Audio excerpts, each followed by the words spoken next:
Hello everybody, and welcome to another Kaldheim draft here on the channel.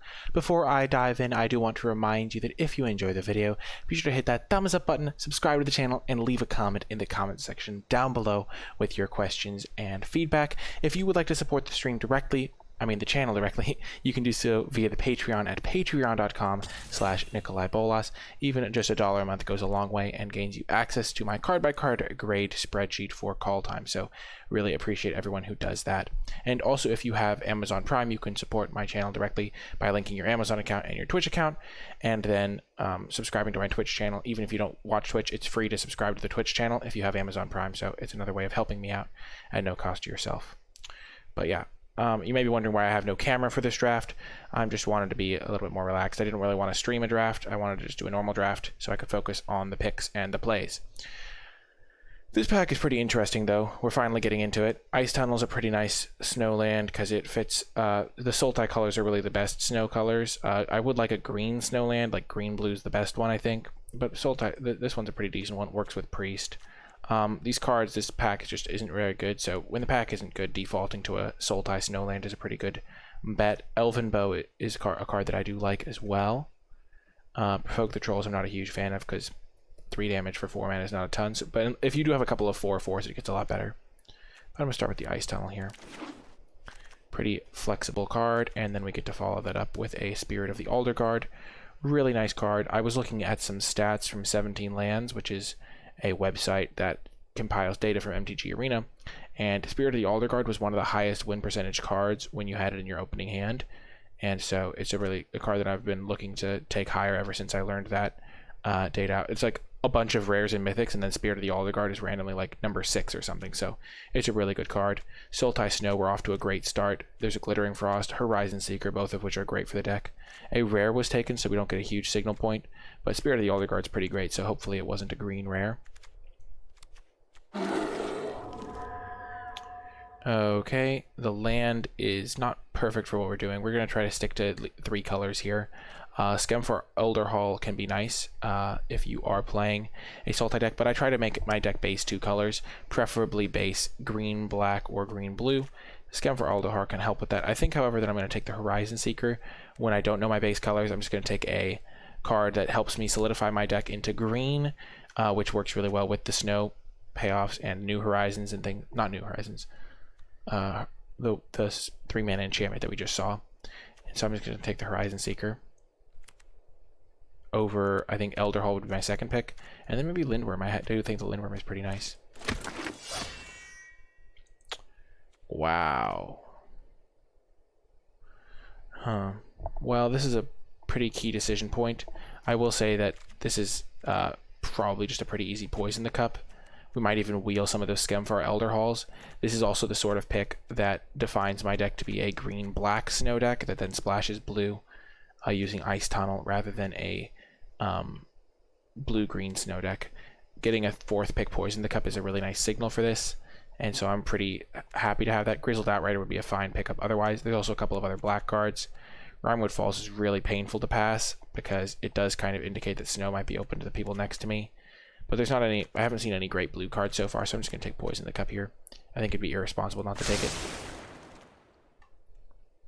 And now we can take Icehide Troll. Hopefully we can get a lot of Snowlands for this sort of deck. We are seeing Snowlands, they're just the wrong ones. We might get cut out of Snow in pack 2, which is a little bit of a bummer. I'm not really looking to play the Furia. It's a little bit far from the cards that I already have, and Icehide Troll does work well if I get Snow. Red, white. So all of the Snowlands have been pretty abysmal for us, just the wrong colors.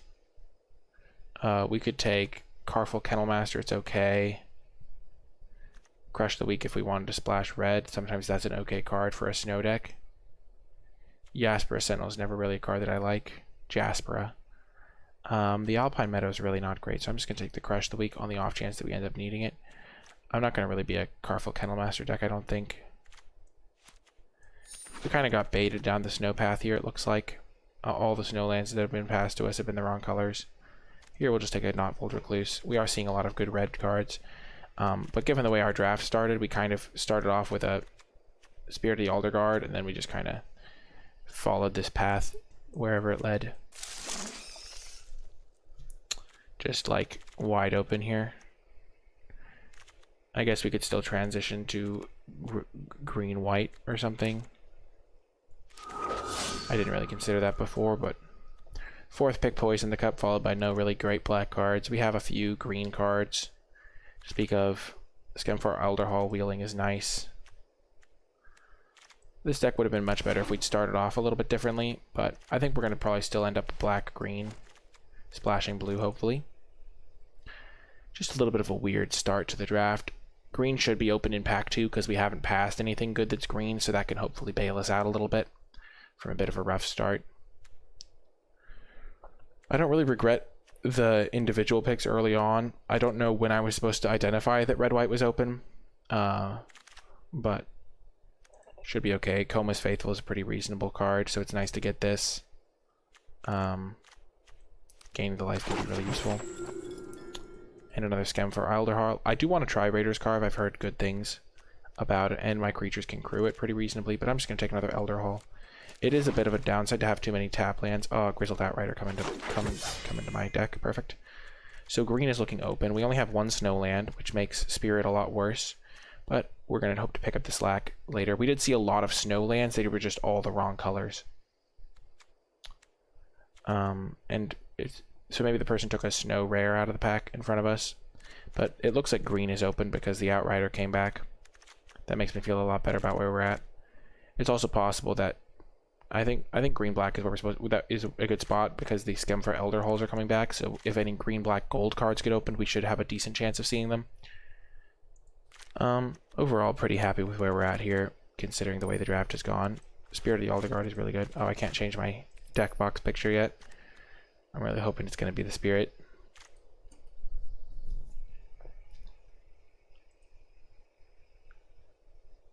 I don't know anybody in my pod, but it's okay. We currently have 1, 2, 3, 4, 5, 6, 7 playables and 3 lands. Ice Tunnel is not a card that really does much in my deck right now, but there's a lot of high value splash targets like the Icebind Pillar. Ooh, the Raider's Carve came back. That's really nice. We have a decent number of creatures that can crew it, and it can help us find more lands. I kind of want to try it out as well. Late Provoke the Trolls. 2 Elder Halls is a really nice incentive to be black-green, though. Currently, the Eyesight Troll isn't making the cut. I'm hopeful that the Knotvold Recluse won't make the cut, though it's an okay card. It just isn't great. It tends to trade down, which isn't what you want. And last pick, Ox. Okay.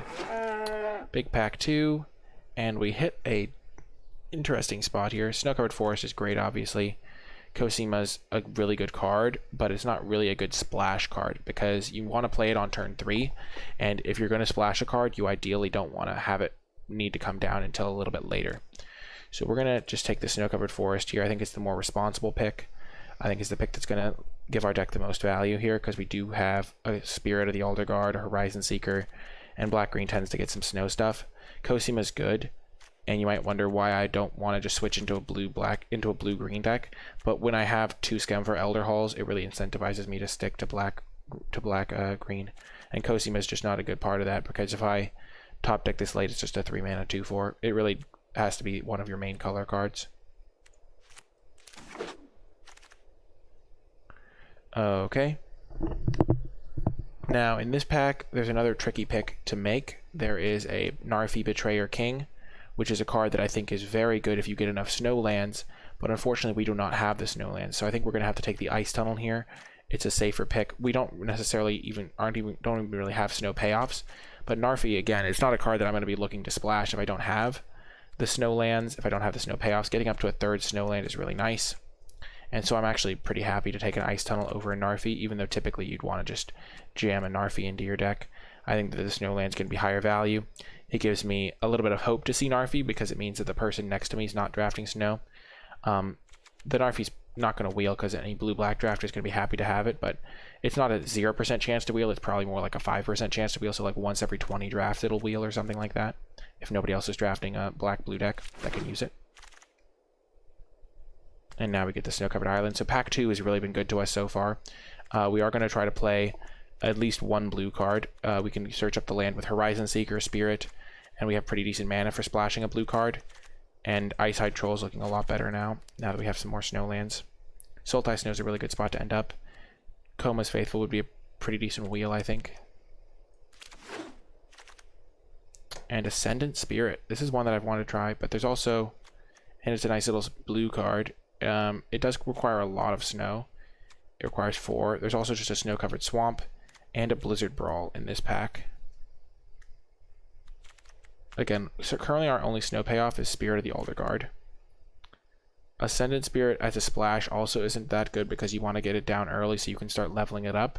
Though drawing it in the late game when you already have Snowlands is fine. We only have 4 Snowlands total though, and you really want to be able to activate the 4 Snowlands ability. So I'm probably not going to take this. The Blizzard Brawl is another consideration, but it's pretty similar to Struggle for Skemfar, so I'm just going to keep taking the cards that make my other snow cards better. And now Serap's Packmate. I'm pretty much never passing this card. There is a Pass to the World Tree, but we're not really playing that kind of snow deck. We're not going 5 colors. We're just doing a nice conservative 3. This pack has been really good for us so far. We've gotten 1, 2, 3, 4 Snowlands, and they all support our colors. They all work with the Ice-Hide Troll, the Horizon Seeker, and I'm optimistic. And this Packmate getting it pick 5 is a really good sign. We really cut off green hard pack 1, and we're reaping the rewards in this pack. Now there's another Snow Forest. There's also a Glittering Frost, which could help us if we want to splash blue for something. Trickster God's Heist is a card that people sometimes like to splash. We're not going to splash Mistwalker. I think Glittering Frost is okay, but I'm just going to keep taking the lands. I'm probably going to end up with enough playables. I have 1, 2, 3, 4, 5, 6, 7, 8 playables right now.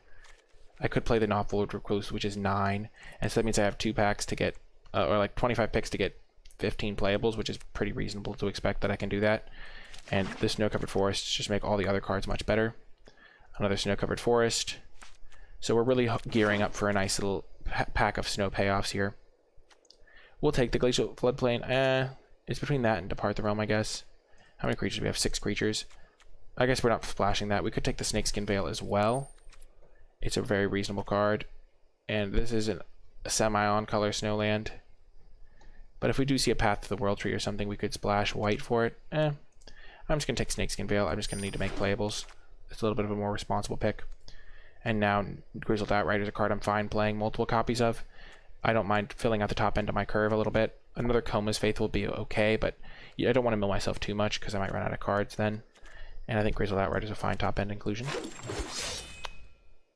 And the snow payoffs, the Narfi did not wheel, which is not unexpected or anything like that.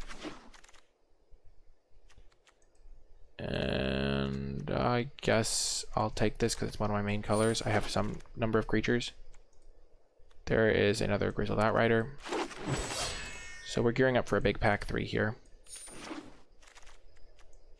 I'm just going to take the uncommon. I'm not going to play multiple Herald's Revenges.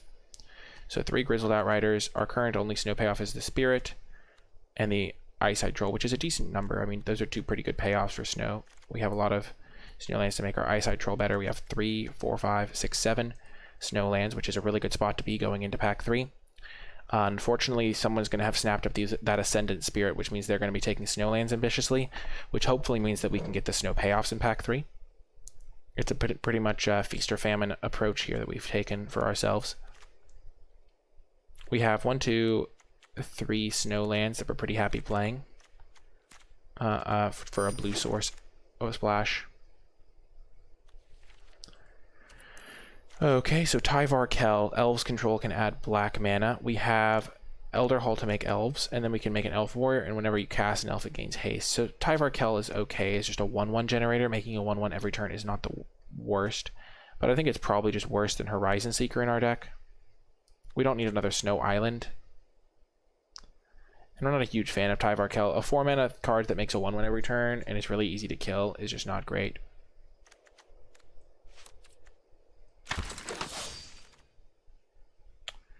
Wow, unfortunately Svella is a snow card that we aren't really in the market to splash. We could play Port of Carthel as one of our one of our blue sources. Svella is just really not in the cards for us, I don't think. We could just try to jam. We have 2 Horizon Seekers and a Spirit of the Alder Guard to get a mountain, but I think you really want to be a base red-green deck to maximize Svella. Again, it's not a card that's great to play later in the game. Port of Colorful is a fine source of blue mana if we do find a blue card to splash. We don't even have a blue card to splash, so maybe we're just supposed to take Glade Walker. That makes a lot more sense to me. I'm just going to take the Glade Walker over the Way Down, I think. Hopefully we can wheel the Way Down. Struggle for a Scamfar is a nice removal spell. There's another Snow-Covered Swamp, but again, we're just trying to make playables at this point because we have a lot of snow cards already. We only have 13 cards for the deck, so we're hoping to get a lot of cards this pack. The Snow-Covered Swamp is would be reasonable, but this is a good pickup. And we can always play 18 lands with this deck. Okay. Frost Augur is not a great card for us because it's just hard to cast a little bit. I would love a Woodland Chasm. Again, I don't really have a blue card that I'm looking to play right now, which is not great for me. But I'm just going to take the struggle again here. I do have 10 creatures, a decent number of big creatures with the Packmate, the Alderguard. Horizon Seeker works really well with the struggle. And now we're going to take Way Down. I have a decent number of creatures. It's going to be fairly easy to enable this.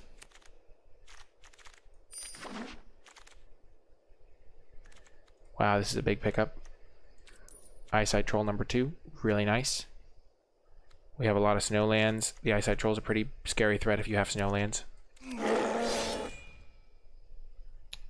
We never did end up with a blue card that we cared about playing, which makes these Ice Tunnel picks not work out super well. But Elder Leaf is a fine inclusion. I'm fine with Draugr Recruiter. It'll be a fine inclusion to get back one of my snow cards. And I can play Mammoth Growth if I really want it. I have 13 creatures. Combat Trick's not going to be that far amiss. So if we cut the Snow Island... Ooh, Port of Carful. Port of Carful can be a fine card. How many playables do we have now? We have 20. Could also just take this to make sure we hit playables.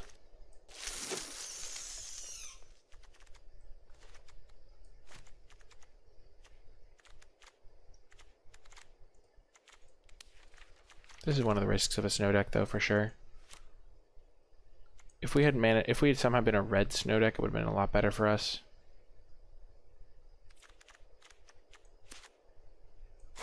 We didn't end up the draft with any... Oh, we have 1/2 drop. I don't know why this curve got so messed up. We have 1/2 drop, a couple of foretell spells, but overall our deck is gonna struggle in the early game. We will spend our mana on turn 2, though. So how many snow cards do we have?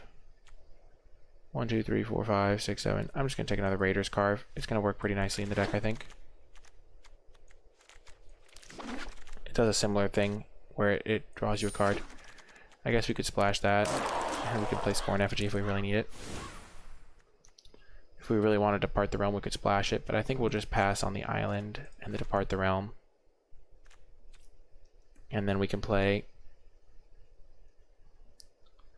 17 or 18 lands here. 17, okay, let's see. So this is 1, 2, 3, 4, 5, 6, 7, 11, 14, 15, 16. So we're going to want to add another land. Cutting this snow-covered island. And let's just do this for a number of reasons. And then we have to cut 2 cards. Scorn Effigy is not one of my favorites. Mammoth Growth is probably good with all my creatures and stuff, and it's another thing. So if I put all my foretell cards at 2, my curve all of a sudden starts to look a lot nicer. They're not like great 2-drops because they do make you fall behind. But I like that all my cards crew the Raider's Carve except for the Eyesight Trolls. And I'm just going to cut a Knotfold Recluse. I have 15 creatures. I've got 2 Coma's Faithful to go with my Way Down. That's pretty good. 4, 6, 7, 11, 16, 17. I have 17 lands. 6 of which are Snowlands, which makes these Eyesight Trolls pretty nice. The Spirit of the Alderguard pretty decent.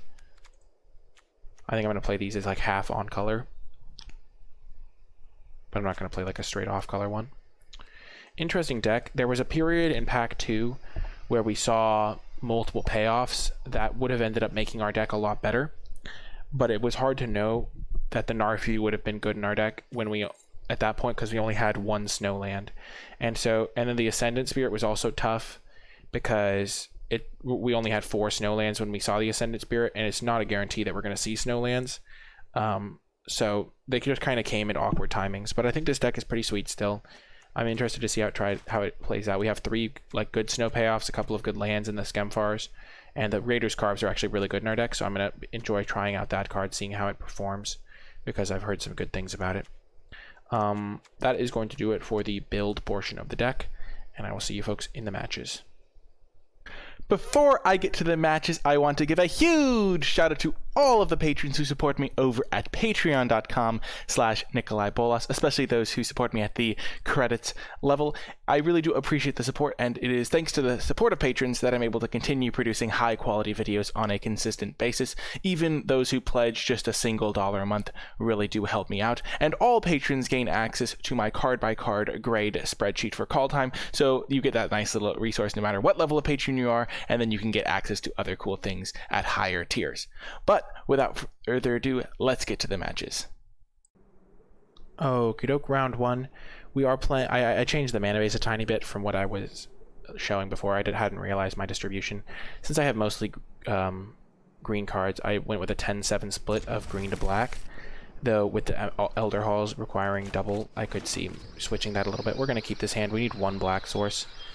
I guess that's another reason to switch that up a little bit. This is one of our better turn 2 plays. We're probably going to play the Knotfold Recluse on turn 3. Okie doke. Well, now that changes everything. We're going to play the Carve. So now we have 2 attempts to hit a land if we use our Serolf's Packmate next turn.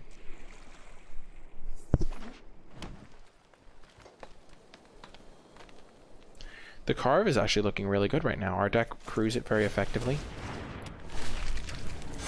Okay.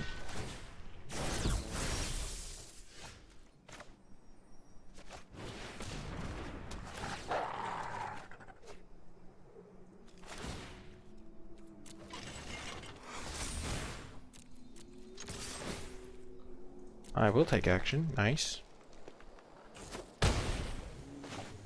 That's actually really nice. Pretty cool effect. I think I'm going to add back in the swamps that I need. That might just seem a little results oriented, but I forgot that this requires double black when I was thinking that all my black cards required single black, and that actually is a pretty major impact. Though I do have a lot of green cards and I can't really keep a hand without green. I will discard the Knotfold Recluse here.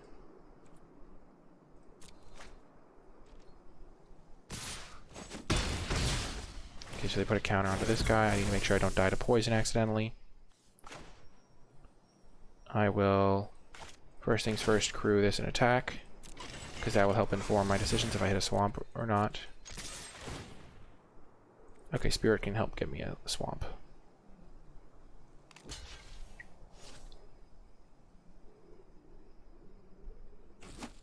And then what I'm going to do is I'm going to play this Snow Forest and play the Icehide Troll. I could play this guy, but I'm going to try and block the Finn the Fangbearer. And then activate this guy, which is really nice. Because I don't want to die to poison. I think that's the only way I would lose this game right now. Of course, they have Exile, which is not great for me, but it is something I have to contend with.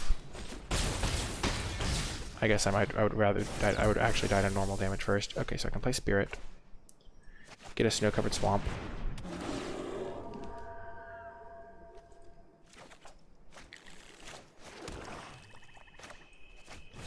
Play this guy.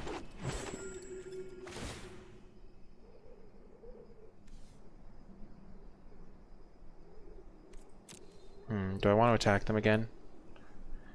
I can crew here, trade there.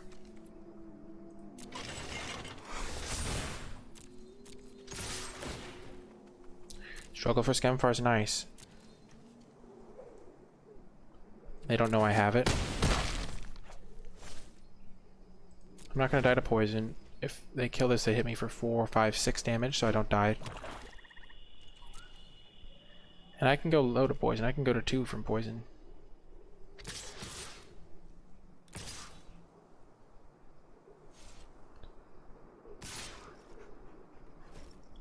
1, 2, 3, 4, 5. Do I think they have +4/+4? If they had +4/+4, they would have attacked with this. No blocks. Yep. I go to 8 poison. Let's see what their last card is. They're at 5. So I can probably just finish them off using my Struggle for Skemfar.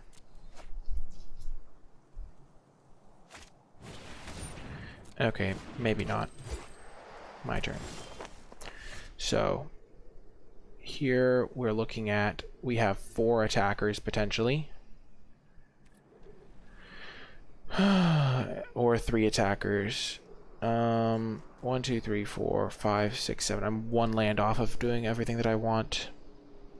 That's a little bit of a bummer.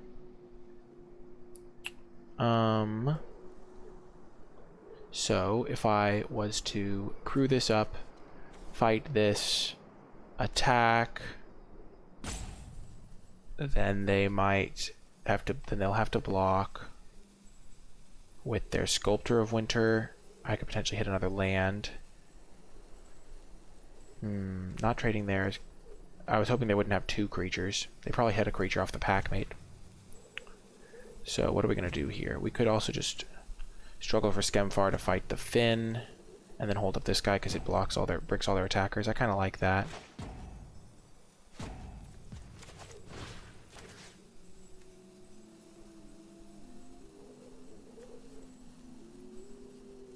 Or we fight this small guy, and then we have our guy to block. That's probably better. Probably much better, because then we still have a 4/2 lifelink sitting around.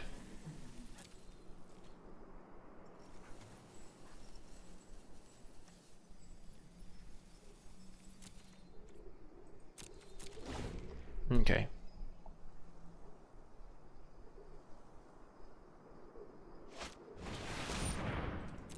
Okay, so we're gonna have to chump block the Finn. Not a great or ideal, not an ideal situation for us by any means.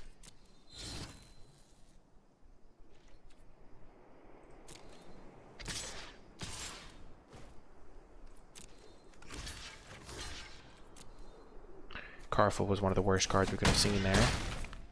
So we stay at 8. If we do hit a swamp here, we can knock out the Sculptor of Winter.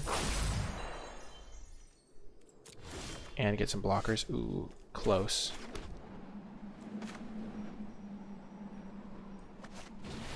We'll just play a 5/5 because it holds back all their creatures.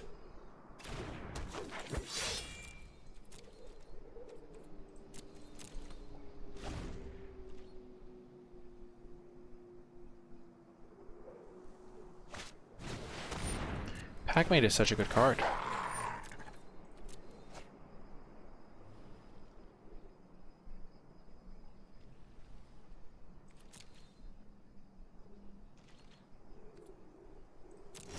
Okay, nice addition to the squad there. So we can play these 2 guys. I could attack with my Carful thing. See what they do. And then I could post-combat activate this to finish off whatever they block with.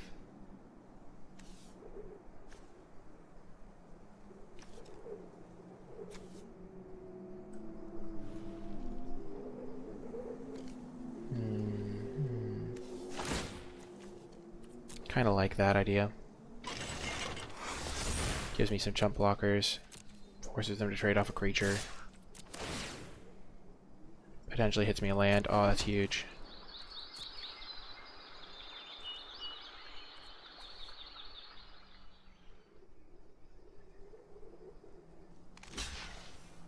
Nice.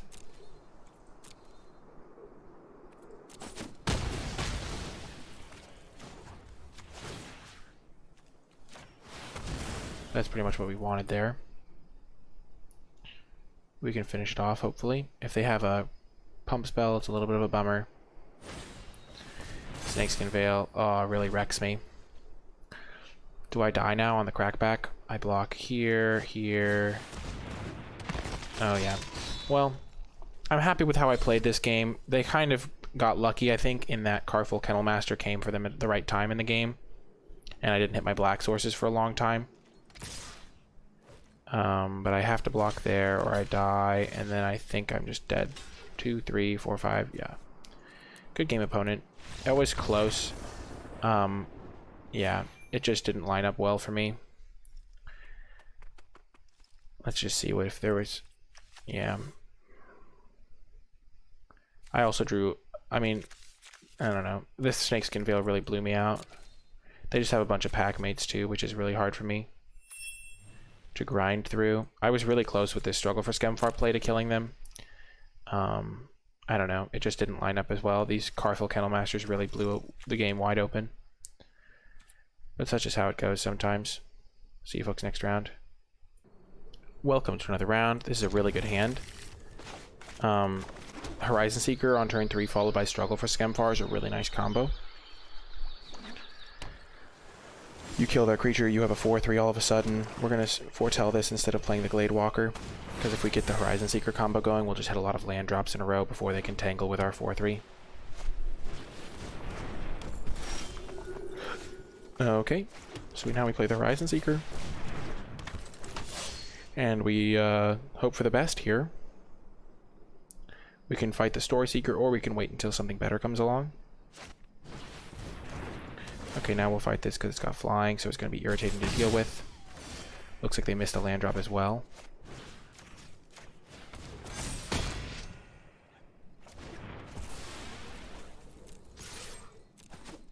And we will get a snow-covered swamp.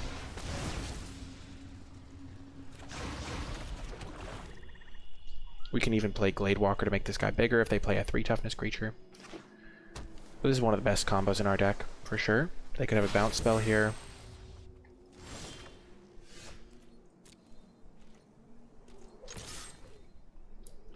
We're going to keep getting value while we can. Okay, they're just doing that to take less damage.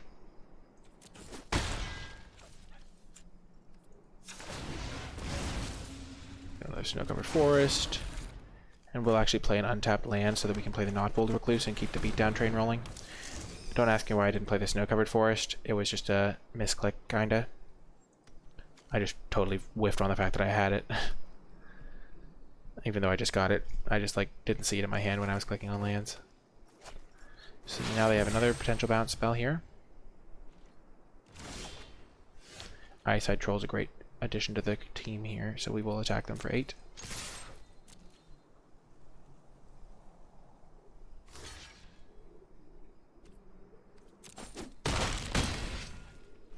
One of these lands could be Doomscar, so we'll keep that in mind. We're just going to play the Coma's Faithful because of that. And we'll just wait until playing the Eyesight Troll until we have Indestructible up. Because if they do have Doomscar, then it's not great for us. Okay.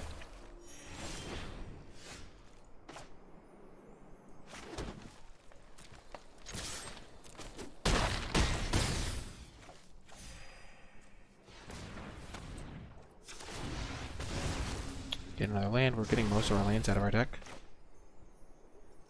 I'm just going to play the Eyesight Troll and hold it up, because that can kill them next turn, even if they do have Doomscar.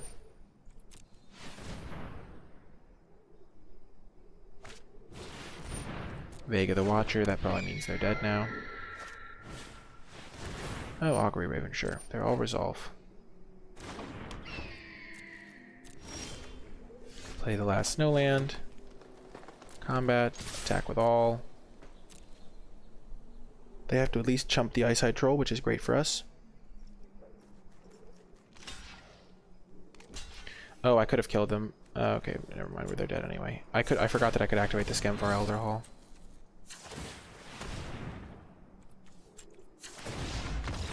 Just activate everything. They concede, and we get our first win with the deck. Pretty great performance. I'll see you folks in the next round. Might as well just talk about that game while I load the next one. I think the real key was knowing the play pattern that I wanted to have with the Struggle for Skemfar. Basically, knowing that if I can make my Horizon Seeker into a 4-3 and clear a blocker on turn 3, I immediately get a land. And then with the Guardian Glade Walker, I can make it even scarier. So it's just a really nice combo to be aware of if you do have both of those cards in your deck. And we have multiples of both, so it's something that can really come up. Here we would rather lead with the Raider's Carve than the Horizon Seeker, because then we can crew it and attack immediately. Another good hand, though. Lots of stuff that can crew the Raider's Carve.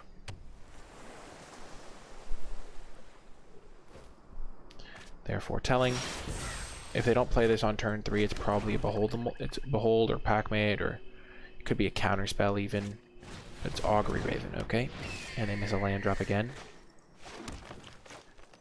I think I'm just going to keep pressing my advantage. While I can, I want to be hitting them with Raider's Carve, potentially flipping more lands, ramping out so I can then double spell. I have a reach creature to deal with the Augury Raven, which is nice, therefore telling again. Okay. We are going to just play our Elderleaf Mentor. Crew up and attack. Hopefully we hit a land off this. Yes. Hitting lands is so good. It's just drawing a card and putting it into play, which is just really good. We just ramped ourselves. Raider's Carve doing serious work right now, which means next turn we can potentially double spell with Recluse and Horizon Seeker. Hopefully the Recluse lives long enough to tell the tale here. Mistwalker, okay. Well, I think we want to play the Notfold Recluse here so that we can block this guy. We'll crew with this.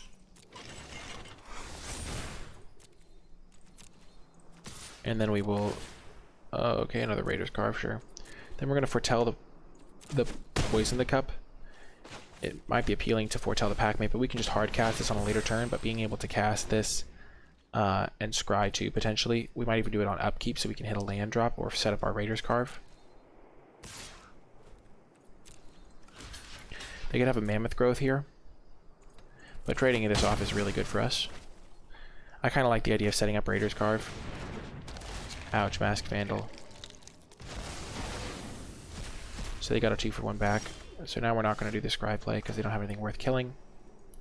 We'll play our second Raider's Carve, and we will foretell the Packmate here.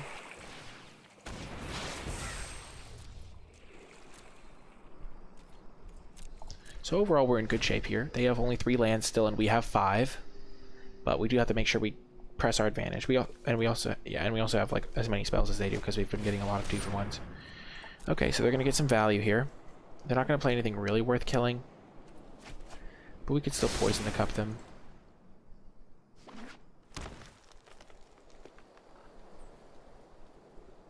To set up the Raider's Carve and enable a nice attack here. Probably not going to do that though because this Raider's Carve can already attack. So I think we're going to crew it up and send it in.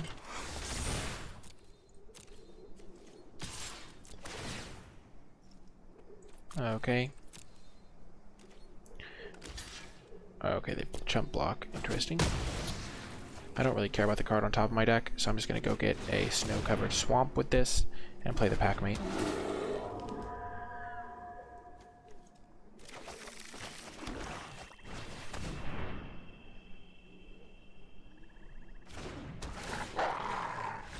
And they scoop it up. Pretty standard response to Packmate. The deck is really grooving. The Raider's Carves have been really good. I'm glad that I got advice on how good those were. Even though I didn't get to play with them before, I had been told that they were really good, and they have been performing.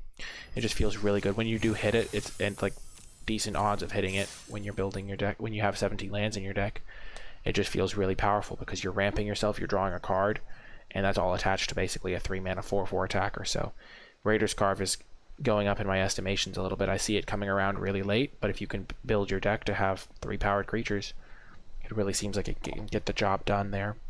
I think the key that game was our opponent was stumbling and we really had the tools to punish them. Raider's Carve can help accelerate us. And we made sure we had everything lined up. Again, Raider's Carve coming in clutch. Raider's Carve plus Struggle for Scamfar means that Raider's Carve will almost always be able to attack here. So that's really nice on turn 4 potentially. I like foretelling Struggle on turn 2 because it just gives you such a mana advantage when you end up using it. Okay, another Raiders Carve. The second Raiders Carve is a little bit worse because it's hard to crew both of them at once. And also, if one of them misses, the other one misses. But I can't imagine how devastating it'd be to hit with both of them. So we're going to just play a Raiders Carve here. Potentially start hitting more land drops. They do get to play a 4-drop this turn. They have a nice black-green snow deck of their own, it would appear. So they're going to actually cast a 4-drop. But most 4-drops can't block the Raiders Carve anyway. Packmate, of course. Packmate is really good. I hope to draw a land here. Wrong land, but it's okay. We'll get in with our Raiders Carve. If we hit a land off this, it'd be really good. Way down. So we did not hit a land, but it's going to potentially be able to trade with some things. Next turn we can crew, fight the Packmate, do some stuff there.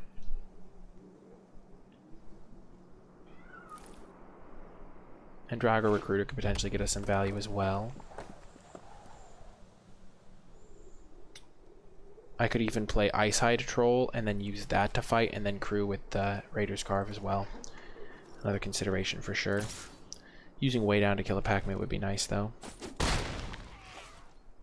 They're playing a 3rd color, playing Jund it looks like. Okie doke. Pin the Fangbearer as it would appear. Okie doke. So one downside of Finn is it's going to trade for my Raiders Carve no matter what here.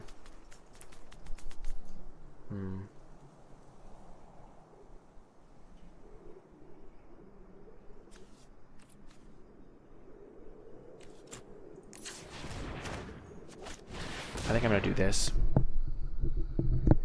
I'm going to play the Icehide Troll. Fight the Cerulf's Packmate with it. They do have this up to potentially protect the Snakeskin Veil. And then I can crew. And the Non-Fold Recluse is not super high value to me, and getting a creature in my graveyard is good for my Way Down. So I'm going to attack with both here. They're going to have to block both, probably. They'll probably go block, block. If I hit a land, it's really nice. I have a second Raiders Carve. Anyway.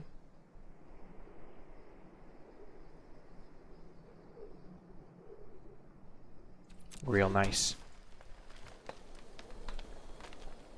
It's like worth a 2-mana spell if you every time you do that. And it looks like they're just taking it. Wow, that's huge. This is really good for me because now I can use Way Down to kill the Finn. And I am missing out on black mana again. Maybe I do need to run more black sources, but I really need green in my opening hand, so playing 10-7 seems like a reasonable split a lot of the time. In the situations they're playing 4 colors. Interesting. Makes Skemfar Elder Hull a lot worse when you can't activate it reliably. Narfi, okay. They have 2 Snowlands right now, but they can use Sculptor to get it back. Okay. So maybe I weigh down the Sculptor. That seems totally reasonable.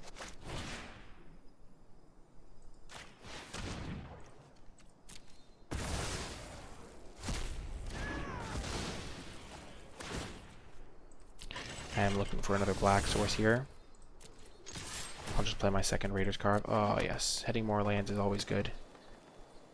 Then Narfi does make the block, so that maybe means they have another Narfi.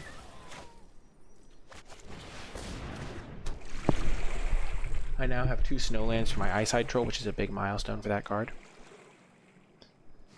Okay, they cannot bring back Narfi, which is really good to see. Unless they have a Glittering Frost. But overall, pretty good spot to be in right now. I think killing the Sculptor was a key play there, because that lets them bring back Narfi by untapping a Snowland again. Just need to prioritize the right creatures with your removal spells. Even though killing a 5-drop is appealing, the fact that they can just get it back immediately is not as good for us. And just killing a creature permanently is nice. Trouble for Skemfar, not great. Let's see if they attack us. Even though we have a Raiders carve out. Okay, they do attack us. That's a bold attack right there, I would say. Okay, so this is 5 mana.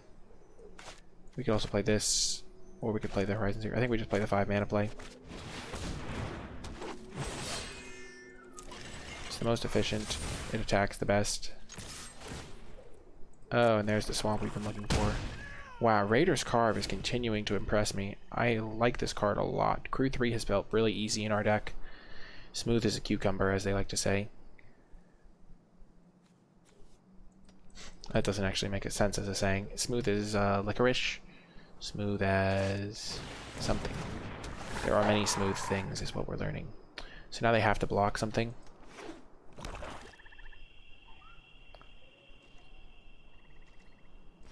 And we can actually do something really cool here, which is shrink their Death Toucher before combat. No, I don't think we want to do that, actually. So we have 7 lands. So let's play this guy first. So we can crew this and attack with both. Both cards will kill the Finn, which is nice. And they have to block at least one of them. It's so demoralizing when you're against a Raiders Carve and your opponent hits a card, and also when they miss, because in this stage I'm going to be able to use the cards that I draw. Oh, Spirit's nice.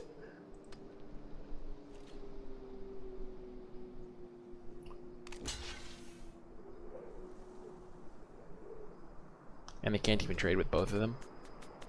And I can play Draugr Recruiter here to get back Eyesight Troll. Snakeskin Veil. Okay, that doesn't do what they wanted to.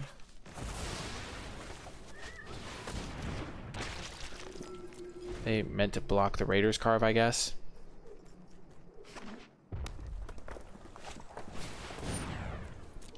Sure.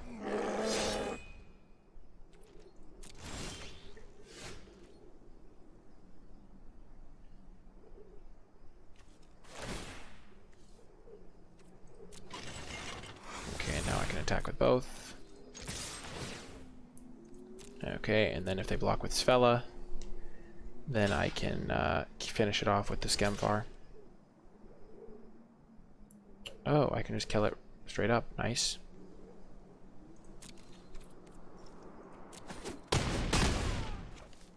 And they didn't block this thing, so I get to boast this. I get the troll back.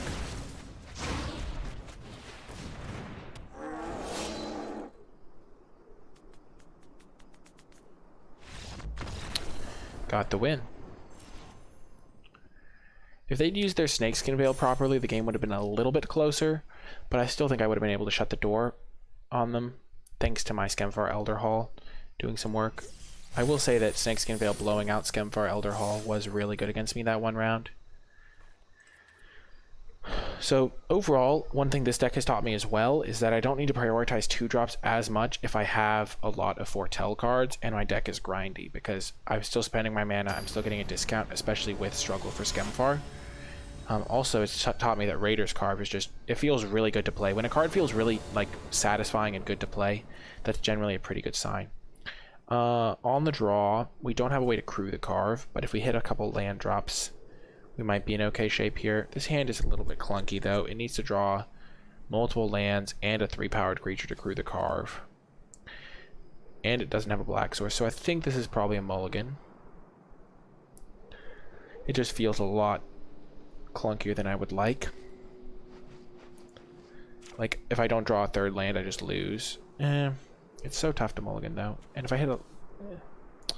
This is the sort of hand that I typically keep, but I'm wondering if it's right to mulligan.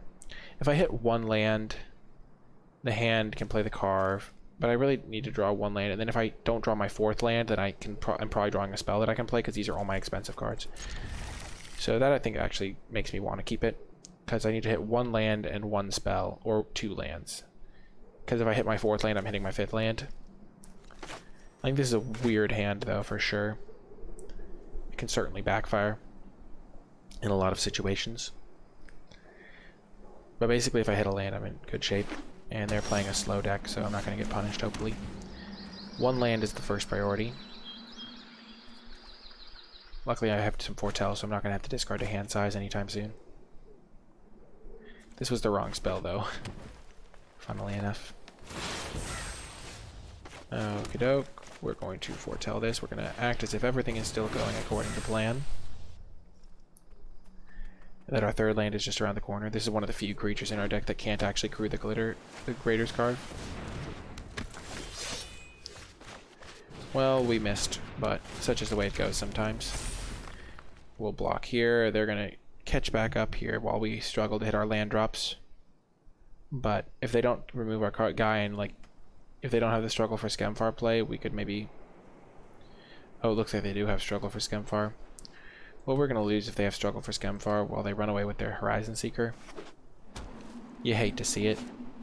Oh, Preach of the Haunted Edge. They don't have struggle. That's a big draw.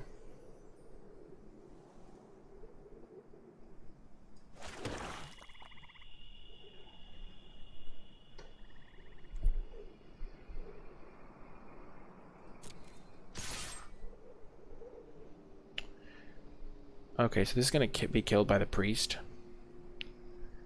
So we could attack them. If they don't block, what would we do then?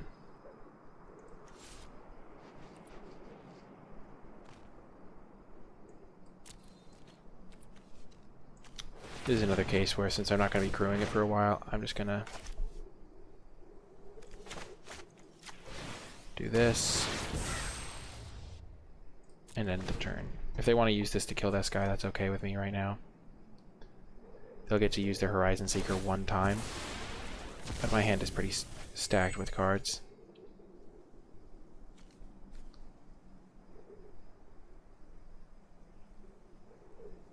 This could be a counter spell, it could be a card draw spell, it could be a Serolf's Packmate, though I doubt that. I think they had enough lands to play Packmate last turn, and I don't know why you'd ever play the Priest over that. Oh. Well, that's a card.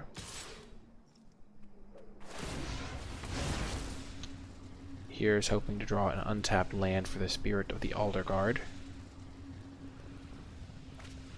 Though it's not even that good for me because I can't block this thing. Okay, that could be okay. I'm gonna play this guy still.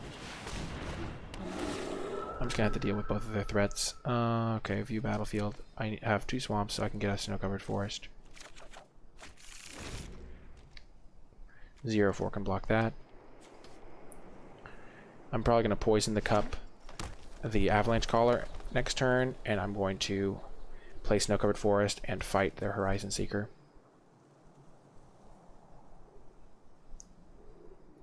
This could be a struggle for Skemfar, though. Okay, yeah, that's a bummer.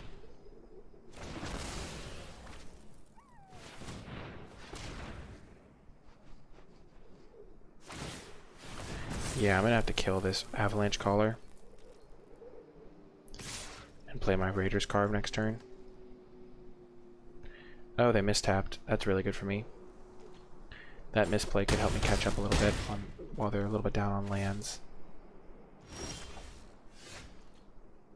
So this turn, I play Snow-Covered Forest, I poison the cup, and I play my Raider's Carve. And I get to Scry too, which is nice. Okay, Scry 2. Elderleaf Mentor could be nice for catching up. The land can let me play Grizzled Outrider and another thing. I'm going to keep both on top.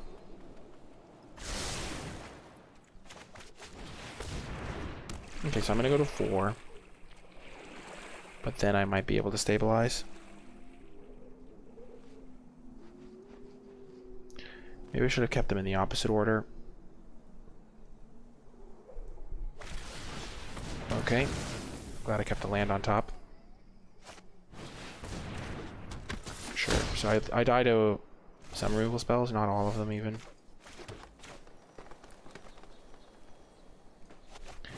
And I can kill the second one with my land next turn. So it's all going to come down to what their last card is here. If it's something good, it's going to be hard to win here.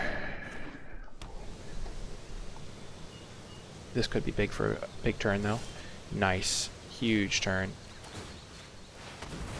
Finish that off. Give myself some stability. Play my replacement land. Attack them for 6. You really want to pressure your opponents in these spots. Don't give them time to get back on their feet and recover.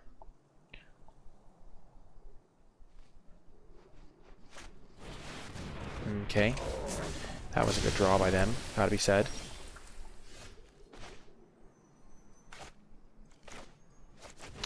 I wish we had another land, but that's the way it goes sometimes. This card is good, but it can be beaten. Luckily we have a chump blocker from this Elderleaf Mentor, I mean. And they are drawing some lands. Okay, the priest can take out one of my blockers.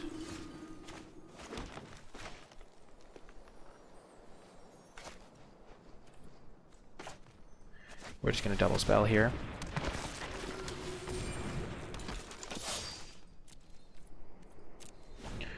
And if they let us, we're going to just chump block, I think. Priest takes out the Dragger Recruiter, yep. Then we jump block, and then we have a double block set up with our Grizzled Outrider.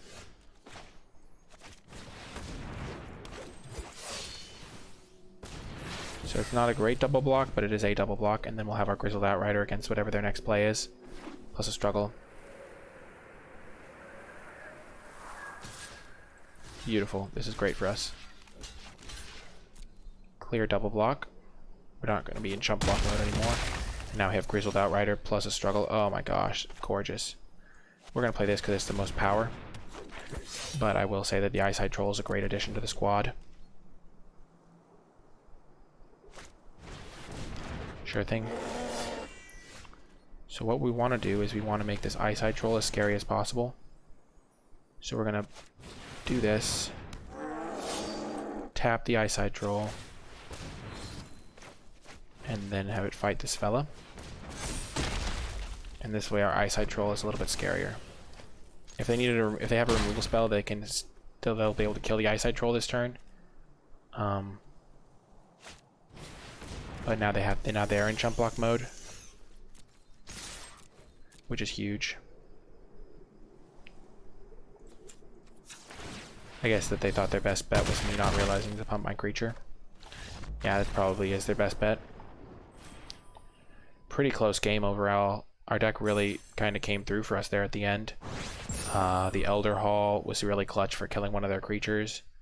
We were a little bit behind there when we were struggling to hit our lands, but we managed to come back pretty nicely and even beat that Cyclone guy as a top deck, which was a little bit tricky, but the Elderleaf Mentor making it a free chump blocker for that was really a key. So after starting off 0-1 with the deck, we've really battled back. It's great to see.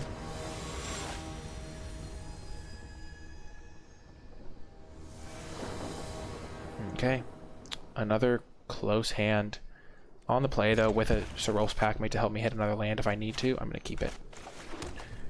These Foretell cards are really a huge difference maker. Let's engage in some hello warfare, as they say.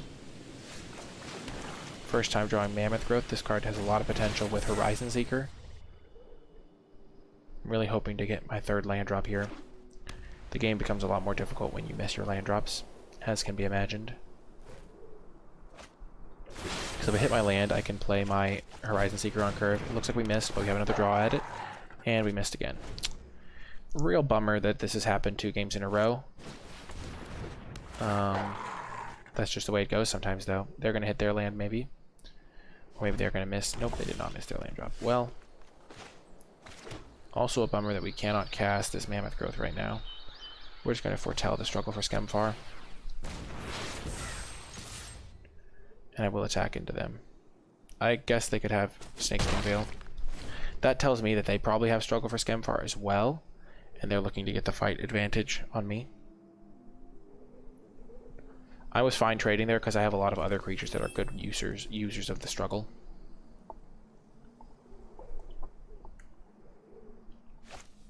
Okay, Horizon Seeker. Sure, well now we can struggle for Skemfar really nicely. And they missed a land drop as well. So I'm pretty happy using Poison the Cup, I think, face down. Hitting them for 4. Generally, in a situation like this where you're both stuck on lands, the person, like, if you can be a little bit ahead on the race, that's okay. They hit their land first. Bummer. As I like to say in the business, bummer. But you can say bummer however you want. But we're still in good shape. Elderleaf Mentor is also a really good candidate for trading off with Packmate.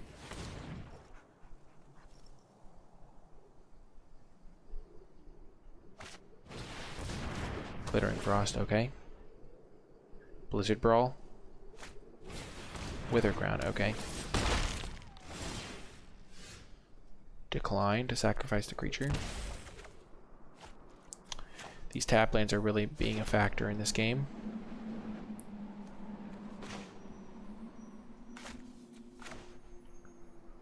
I'm going to play the Knothold Recluse to trade with their Packmate. Actually, I'm not going to even trade with it. I'm just going to block it with my 1/4. That's why Withercrown's bad, is I'm taking 1 a turn, but I'm also blanking an attack for 3. I'm giving myself a lot of decent flexibility here. I'm setting a stop on my upkeep because there's almost no scenario where I'm not going to want to kill this thing.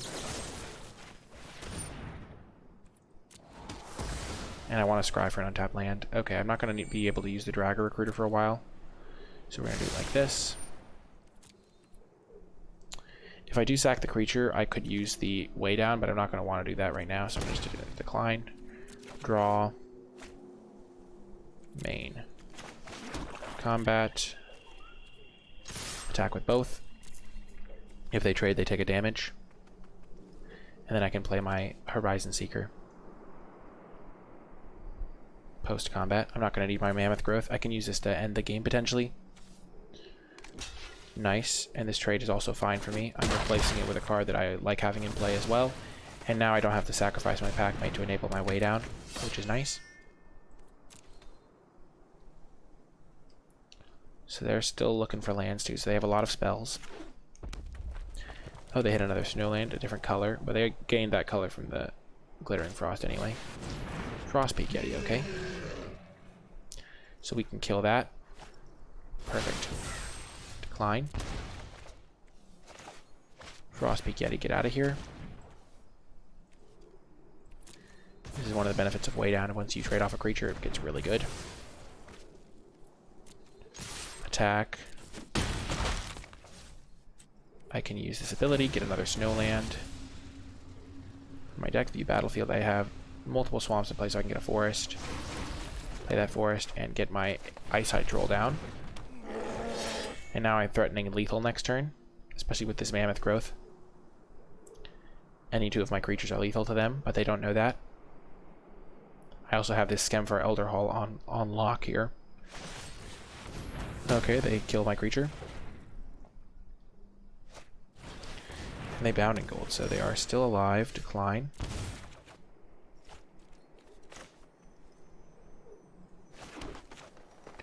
I'm just going to play 2 more creatures here, 2 more threats. And a little buddy threat. Basically trading 1 point of life for 1 point of life, but I also have a 1/4 in play. Pretty good situation for me. I wonder what this is. Could be a fight spell. It's probably not a Packmate, or they would have just jammed it. Could be a Demon Bolt, maybe, but they probably would have jammed that as well. I have lethal on board. And the Mammoth Growth is really a super lethal threat.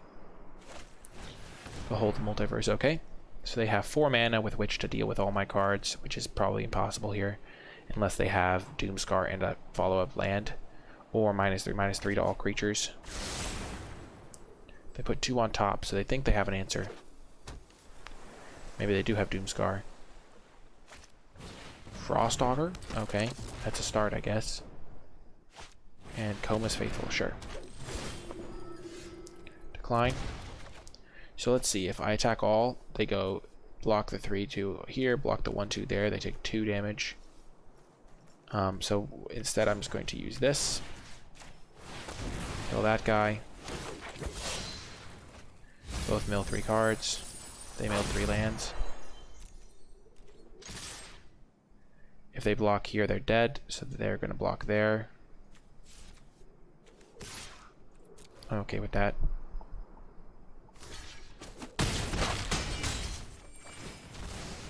And I milled some action cards, I guess. I'll just play my snow land. I guess they could have a black, but they don't have any black for discard, so I don't think I need to worry about it. Good game, opponent. Looks like they are ready to scoop it up. Skemfar Elderhall once again, helping us clear the way for victory with our extra 1/1s. We're ranking up nicely with this deck. It's really performing well. It's nice to get some wins. I think people don't really realize how difficult it is to play while streaming or something. And I'm not saying that I am going to be, every time that I play off stream, I'm going to like absolutely crush my opponents, but it's a lot easier to focus when you're not interacting and being entertaining and things like that, which hopefully this is still entertaining. Ooh, Raider's Carve has made a surprise return. But yeah, it's a lot easier to play and make sure you don't make little mistakes. And the little mistakes really do add up in winning you and losing you games, because even a single game loss that you could have won cripples a run because you only have 3 losses to give before you get knocked out with your deck. And even doing slightly over 50% is pretty good. 4-3 is a pretty nice record when you're playing against people that are also ranking up, and when you're playing best of 1. So like a 60% win rate is a pretty good win rate. Obviously, I'd prefer to have a struggle for Skemfar here, but we're going to rely on the Raider's Carve into Horizon Seeker. If we don't draw a land here, we might rather play Horizon Seeker just to guarantee our land. But that just throws off our curve so much that I think I'm willing to risk it with the Raider's Carve. Especially because if we do draw a land, we just basically win, because we just start jamming Grizzled Outriders. And this is also immune to removal for the most part. Okay, big draw. We hit a land, which is great. So let's use our Horizon Seeker here.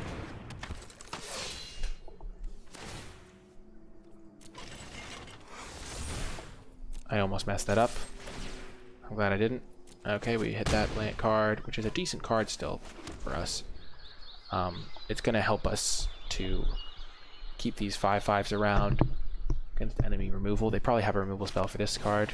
Wither Crown. Sure, we'll let our guy die. Actually, yeah, we really do want to hit a land here. So is it worth suiciding our guy for a land? Probably, actually.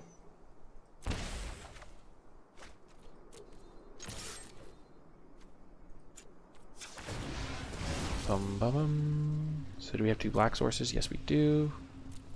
So we can get a snow-covered forest here.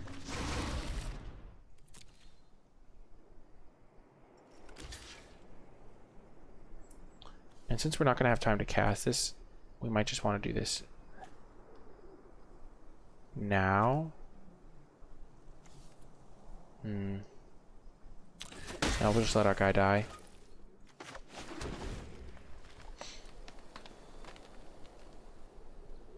We do have ways to kill Eyesight Troll. We have a way down in the deck. We have some like fight spells and stuff. Ooh, there goes the Raider's Carve. And a 5/5 does block this fairly effectively. Not really when they have 4 snowlands already. They have a lot of snowlands here. Hopefully we draw a land. Ooh, there's the way down on a key turn as well. Getting rid of one of their key big threats. This card would have been really nightmarish to deal with here. We get to play a Draco Recruiter as well. They can kill that, but it's okay. We have a bunch of Grizzled Outriders coming their way, which are just massive. And they do have 3, 4 snowlands, 5 snowlands now. Wow, they have a lot of good snowlands in their deck. Narfi, sure, sure. Priest can take out the Draco Recruiter if they really want to. And they do want to, interesting. I'm a little surprised at that. I'm going to play the Spirit so I can hit my land drop. And I can go get my second Ice Tunnel. The reason I would do this over a different land is because this way I can hold up. This way I don't draw the Ice Tunnel later on when I need an untapped land.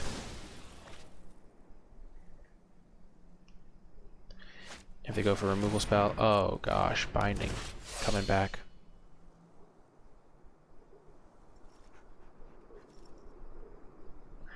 A little bit unfortunate, but I do have this Snakeskin Veil to counter it effectively. This Narfi is a real problem for me. I don't know if I have any Exile-based removal in my deck. I don't think I do.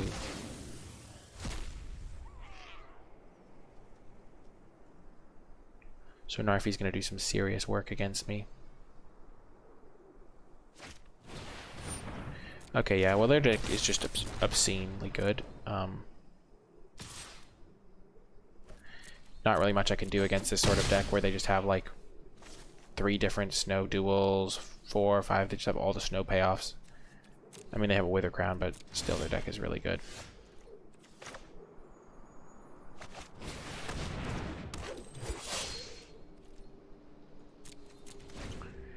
Really going to be tough to win this one. Narfi's just a beating of a card. Narfi plus Avalanche Caller is really good too. What are they going to try to kill? The Grizzled Outrider? Please try to kill Grizzled. It's way better for me because now I can block their snowlands that they make with Avalanche Caller. Do they actually have a way to stop this? Oh my gosh, thank goodness. And once they get Death Touch, it's going to be pretty much lights out for me. Oh my gosh, they have Lit Yara Mirror Lake. Yeah, their deck is really good. Sometimes you run into situations where their card quality is really high. And so pretty much the way that I would have won this game is if they struggled to hit their land drops or their colors or things like that. Okay. You might be wondering why I'm attacking here. It's mostly because if they double block with some things, I can use my Skemfar to finish things off. Oh, okay.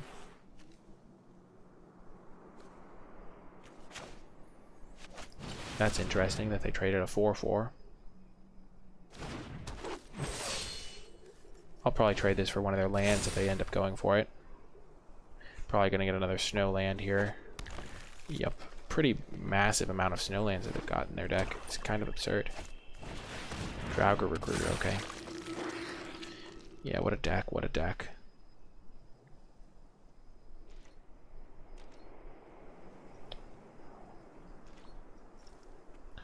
Gonna be tough to beat this card. Yeah, I'm just gonna send them.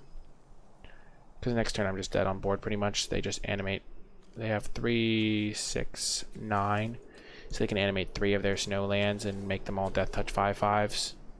So I'll have to lose all my creatures anyway.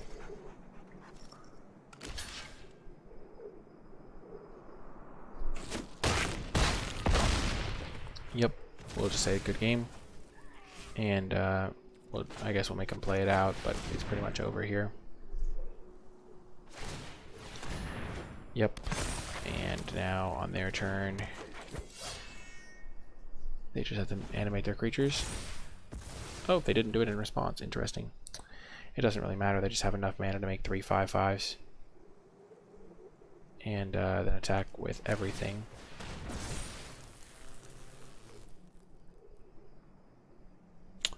Yeah, Narfi in a dedicated snow deck is really good against me.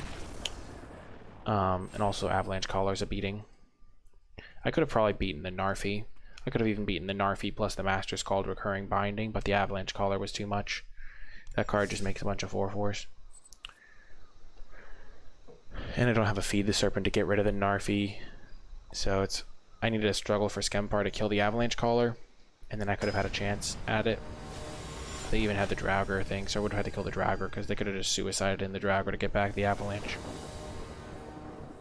But we're still in this to win this. We're 2 wins away from a max win run. Hopefully we rip struggle for Skemfar off the top.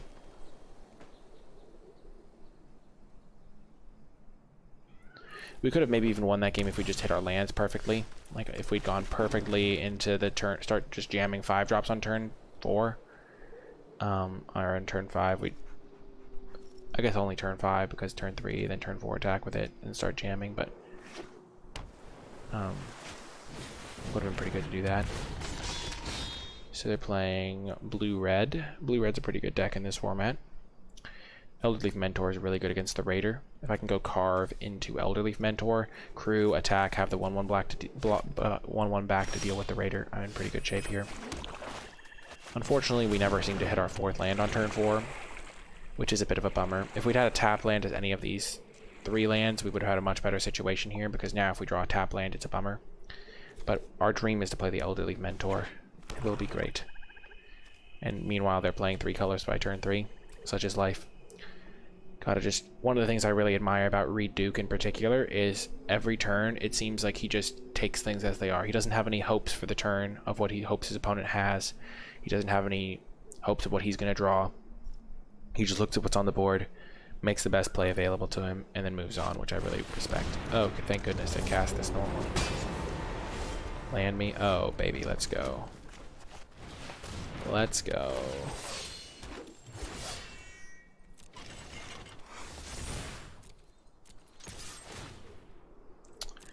Another Grizzled Outrider is not great here.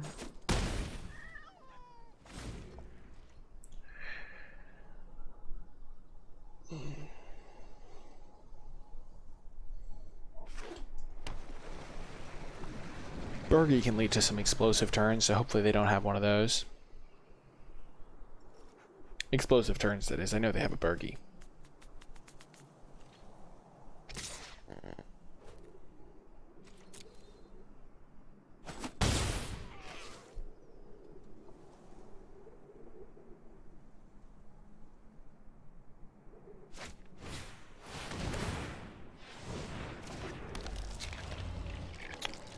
Making a 2/4. Not the scariest. I'm willing to trade the Raiders card for the Yarakin Seekers. Especially because it could potentially draw me a land if I was lucky. I used up all my luck early on though, by getting some hits early in the draft. And not hitting is a little bit of a bad situation.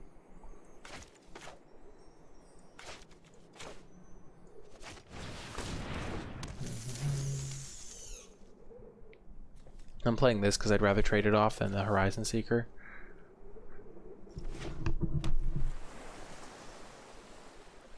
Okay, here comes Burgie. They could have Run Amok.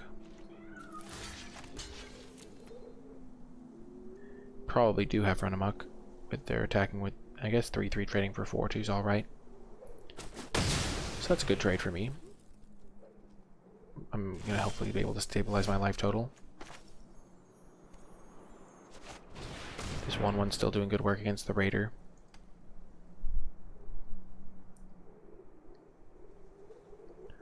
The fact that they didn't play this artifact half is super good for me, because the Harmful Horn of Bounty is really hard to beat. One thing that will increase your win rate drastically is if you just don't make trades that are unfavorable. So like trading a 2/1 for a 3/2 is good for them, so I just try to avoid that. Okay, see, I also like trading down on mana is really, like if you can trade up on mana, it's good. So they traded their 4 mana spell for my 3 mana spell. Now, it was basically a 4 mana spell because I didn't do anything else on this turn. But these are just things to keep in mind. So like this way, I would put a counter on my Elder Leaf because then I get to trade a 1/1 for a 2/1. So like this is just a really good situation for me because now I have a couple cards that are really good at trading off with Raider. I have chump blockers and I have a really potent attacker that they have to deal with now. Elder Leaf Mentor has been pretty good this draft, really clutching some rounds for me. That Cyclone Summoner would have been really hard to beat without the Elder Leaf Mentor. I have him on a 4-turn clock. I wonder what they have. They maybe have a Demon Bolt. They probably would have Demon Bolted that. Ooh, that's not great. But I do have some chump blockers. I can afford to chump it once, but I'm probably not going to chump it for a turn. Okay, maybe I will because they have a flyer now. So I probably will chump it. And they might not even attack with it. That's really good for me. Skim for Elder Hall, and we just jam our 5/5. We have a struggle for Skemfar. We have a poisoned something or other. We have 2 struggles actually, so we have multiple ways to answer this 5/6. We're not worried about it. And we can also just attack in our Grizzled Outrider and then use Skemfar Elder Hall to finish it off, which is also a really good use of our cards. But we're not going to do that until we have a backup Grizzled Outrider in play already. Because right now they can't attack us, or we'll attack them back for a lot more. I guess they can attack us with this thing.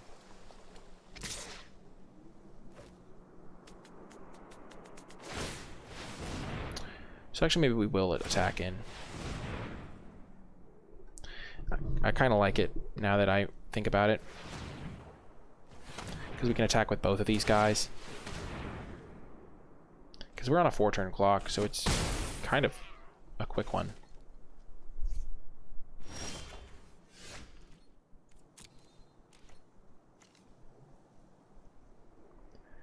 And if they don't block because of the Skemfar Elderhall, then we can play our Grizzled Outrider. But I like enabling our attacks here. Trying to punch through. They probably realize what I'm doing now. So we have 1, 2, 3 more turns. This turn we're getting them for 4, making some more 1/1s to help with the assault.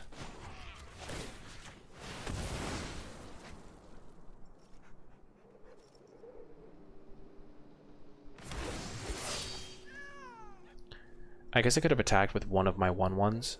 If they chump it, then I do 5 to them. Okay, they squashed that guy. So I am in a little bit of a pickle here. I need to deal with this Mistwalker in 3 turns. Okay, Agar the Freezing Flame owns me. Oh, they're not attacking. That's probably a mistake, if I'm being honest. Because they need to just pressure me. They could still have had me on a 3-turn clock here. And now just imagine if I was dead in 2 turns. I need to top deck something this turn instead of having an extra turn. Or I would have had to play Coma's Faithful to buy myself a turn.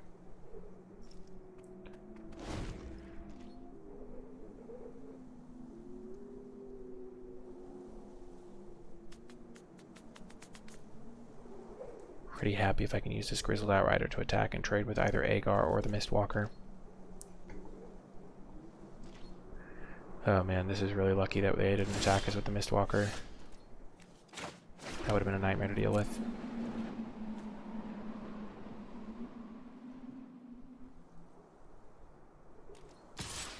We'll send this in. They'll get to draw a card off of Agar, but our 1/1s really just want to get rid of these 2 big guys. So if we can do that, we're going to be happy. Wow. So if they want to take it out, then they actually have to...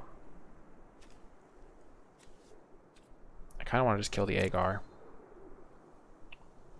This thing's a 4-powered flyer in the air, but I'm going to have this soon, which means that I'll have an extra turn against it, and they'll have to hold it back to block it.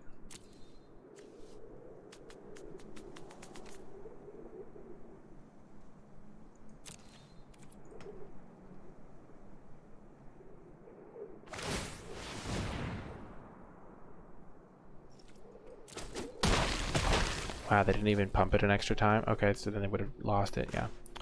So now I'm going to play the Eyesight Troll because I can hold up the Indestructible for it for the rest of the game pretty much. And it just makes it a scary 2-turn clock for him. Whereas this is just going to trade for an Immersturm. Again, we don't want to make that trade until absolutely necessary.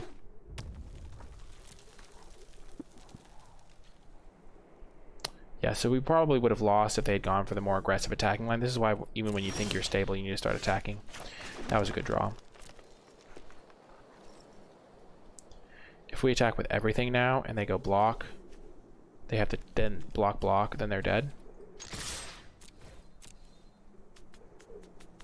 So they at least have to chump the Eyesight Troll. And then we get a second troll into play.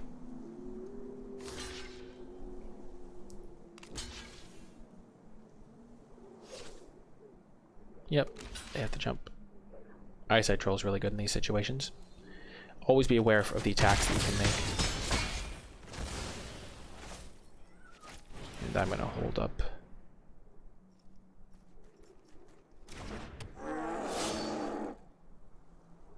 I'll hold up Indestructibility for both of them.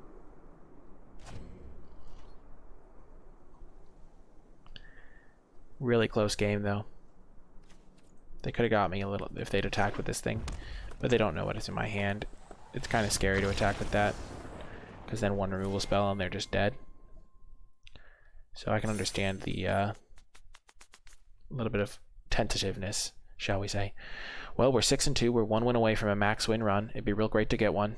I always enjoy getting those. It's a nice little feeling of satisfaction. So let's hope that our deck can get there. Let's just start hitting on our Raiders carves. Let's have our 4th land on turn 4. Curve into Grizzled Outrider. Picture everything perfectly. But it's been a really fun deck. I think it's been a really successful deck overall. It's really showcased a lot of cards that maybe don't look as good on the surface. And let's get it going. Okay, and we do not have a green source, but we have 10 green sources in the deck, which makes me want to keep this hand. Because Raiders Carve into Coma's Faithful. Pretty nice, we have 2 snowlands already. So I'm going to keep it. And we're going to high roll on our... Oh yeah, and we get to foretell this, which is nice. So everything's going according to plan. Playing a Snow Mirror. They start off with a little bit of a better turn 2 than us, but... We hit our Snow Forest, so we're in great shape now. We have 3 snowlands. We have a Mammoth Growth to help our Raiders Carve continue attacking turn after turn after turn. It also works really well with Coma's Faithful. Gains us a lot of life. And if Raiders Carve can start connecting, we're going to be in great shape. Okay, they're going to make a 2-3. Are they not hitting a land drop, though? Huh? Are they missing a land drop? No, they are not.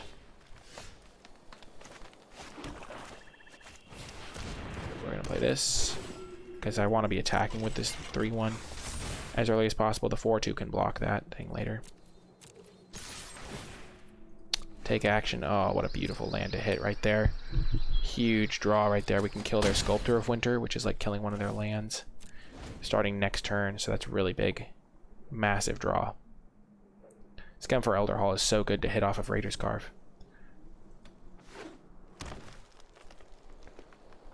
They can jam a 5-drop this turn. This costs 1, 2, 3, 4, 5, 6 mana essentially.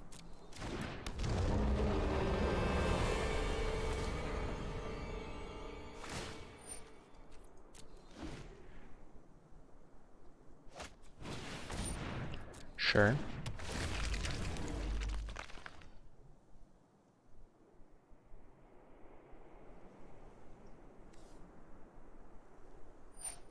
Sure thing, bud.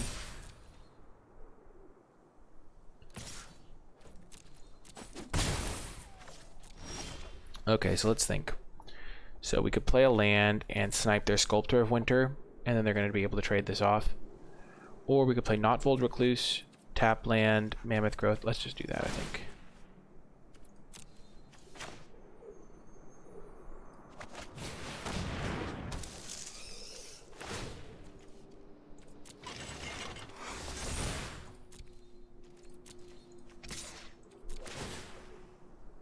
Okay, that could be good later.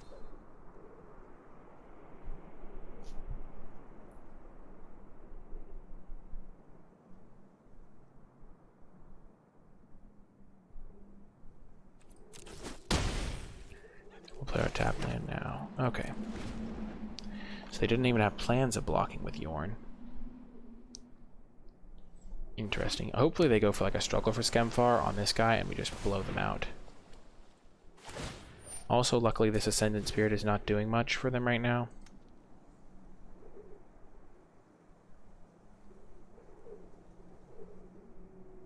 Just a 2-3 that was kind of hard to use. Come on, buddy. Struggle for Skemfar me. Why would I be playing Mammoth Growth in this deck? It makes no sense, doesn't it? Oh, gosh. That's not good. We're declining to put on top. We already have a decent card on top. So they're going to hit us for 4, 5, 6, 7.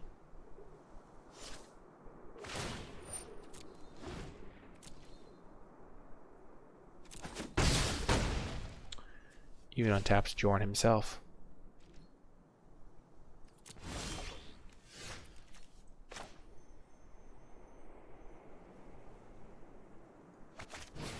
I'm going to use this guy. Crew. Hoping to hit another spell. whiff opportunity for sure. Let's see how they block. They might chump here. Or maybe they'll save their chump for next turn. I'm not that worried about getting killed because I can always just knock out Sculptor of Winter and get myself 2 chump blockers.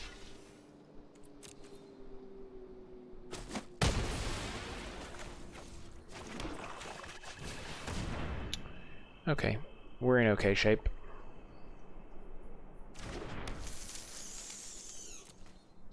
We can trade with Yorn, and if they do kill our creature, we can get it back with our Draugr. So Rolf's Packmate's actually a card that we're okay seeing here, because it does not kill our Not-Fold Recluse.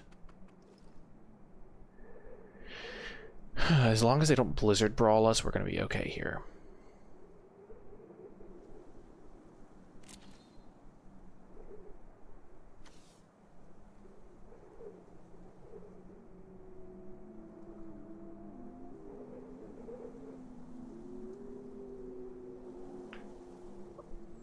Three, 4, 5, 6, 7. This costs 6 to use, right? Yeah. 3, 4, 5, 6. And then we can play also the Guardian so that we can crew multiple things. Okay. My turn. Perfect. We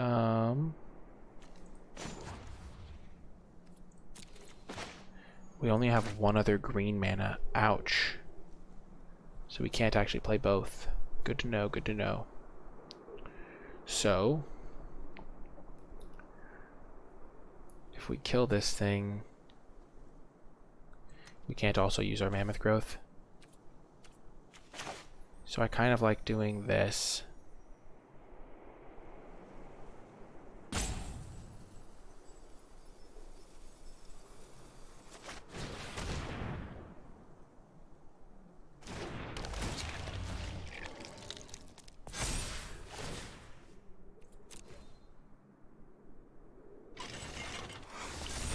And then sending it with both. Because they have to block one or they die to Mammoth Growth. It also helps clear the top of my deck. Ooh, that's a really good card to draw.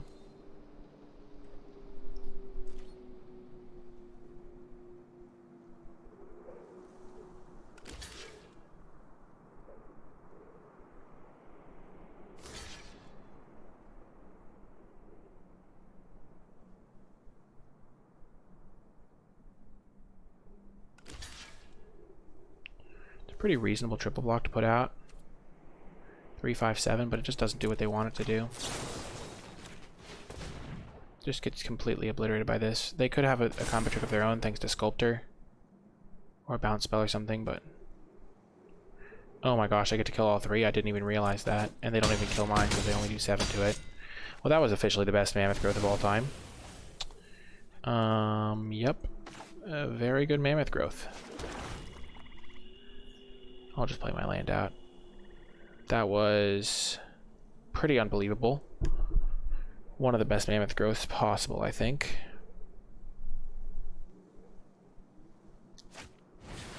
Bergstrider, what are they tapping? What you gonna tap? Okay, they tapped that guy, sure. No blocks.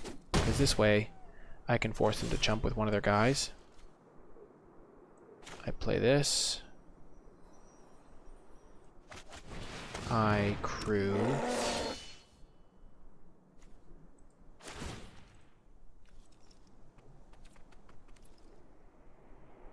I attack with both. They have to block one of them.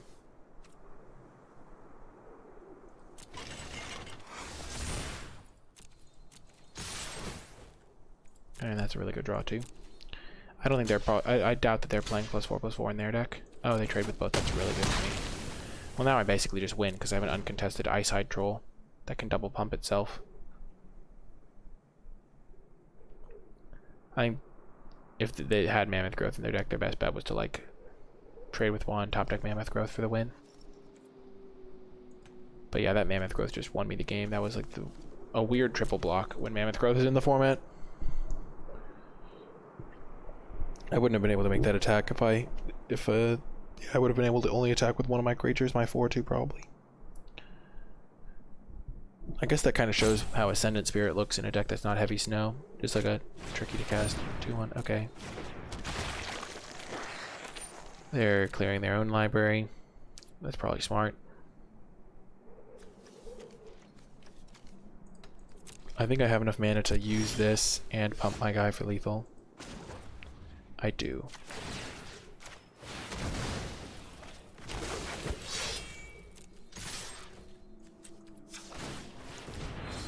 What a series of matches. What a run. Really excellent overall. Got a real nice deck, real nice matches. There were some real close ones there, and we ended up persevering. We battled back from losing the first round, which was kind of a bit demoralizing to lose the first round with a deck that felt pretty good. But we ended up getting a 7-2 run. I'm really proud of how it did. If you did make it all the way to the end of the video, in the comment section down below, leave hashtag the power of focus, because this is a draft that I was really focused in on, and I think that the ending deck did a lot of good stuff. Skemfar Elder Hall, classic MVP. Raiders Carve did a ton of work. I'm really glad we tried that out, because I will not be sleeping on this card any longer. Thank you very much. Overall, just a lot of really solid synergies. Elderleaf Mentor did good work. Draugr Recruiter never got activated, so maybe this card would have been best left somewhere else. Not Boulder Recluse, the reach was really relevant. I thought it would just be a 3-mana 4/2, but having reach was quite good for us, so a little bit higher on this card than I was. And Snakeskin Veil was good against us. Ice High Troll also clutched us some real good games, so real happy with how that went as well. Remember that if you did enjoy this video, be sure to hit that thumbs up button. It does help me out. Subscribe to the channel and click that bell so you get notified when I post future videos. Leave a comment with your questions, feedback, thoughts. I do respond to pretty much all the comments that I get. And if you want to support my content, you can do so via the Patreon. Patreon.com/NicolaiBolas. It's a flexible monthly pledge, so you give me $1 a month or something like that, and in return, in addition to helping me continue make videos, you also gain access to some bonus stuff. So for $1 a month, you gain access to my card by card grade spreadsheet for Kaldheim. I update it pretty frequently, so it has all my newest thoughts on the cards, and I'll tell you what, Raiders Carve is getting a nice little bump on the spreadsheet. So if you're doing a draft and you want some extra advice, you can just pull up the spreadsheet, look at my thoughts on the cards, and maybe help you make some picks. You can also support at higher tiers for other rewards, like you can get access to the subscriber only room in the Discord server, where I organize subscriber events and patron events. You can also even get coaching and things like of that nature at higher tiers, and be put in the credit section and all that good stuff. So I really appreciate everyone who supports me over on Patreon. You can also support me for free if you have Amazon Prime. Amazon owns Twitch, and I do stream on Twitch. So if you link your Amazon account to your Twitch account, you get a free subscription to a streamer of your choice each month, included with Amazon Prime. So at no extra cost to yourself, you are able to support my content monetarily, which is always very appreciated. And I thank everyone that takes the 2 minutes it takes to set that up and support my content that way. And you can do that each and every month. So even if you've done it in the past, you can redo it every single month and give me the Prime subscription. Also, you can read my articles. They are free. They are linked in the description and pinned comment. You can join the NicolaiBolas Discord server. It's also free to join, linked in the description and pinned comment. And I really do hope all of you join that, because it's really fun to talk to all of you folks, even when I'm not streaming or responding to a YouTube comment. And it's just a great community there. There's a large number of people there that always are talking about deck lists and helping people improve their gameplay and stuff like that, and just having a great time. But yeah, that's going to do it for this video. I really do hope you enjoyed it, and let me know what you thought in the comments, as I said. That is going to do it, though. I really hope you liked it, and I will talk to you folks next time.